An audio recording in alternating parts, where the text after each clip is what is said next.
After recently emerging from 3 years of recession, word that it would take up to 20 years to cut the jobless rate in half went over like a lead balloon here in Rome.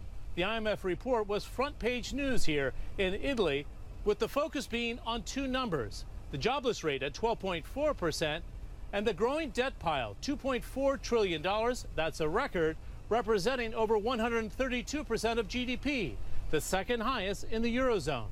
The reality is Italy is not Greece, which has seen about a quarter of its economy wiped out. Nevertheless, Italy has seen its GDP drop by nearly 12% in the last 7 years alone.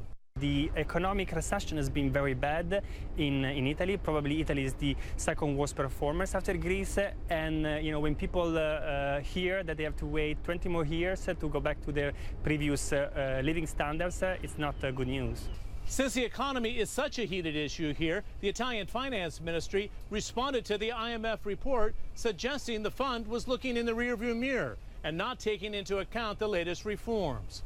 Economist Bori said that's a fair point.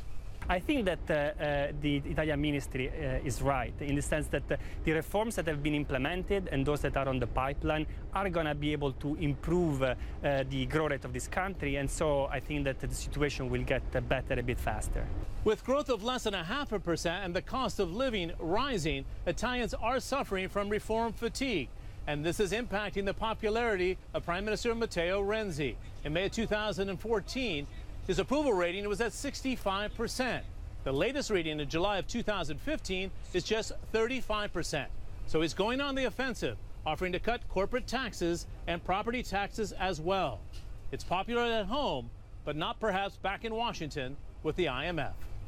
John Defterius, CNN, Rome.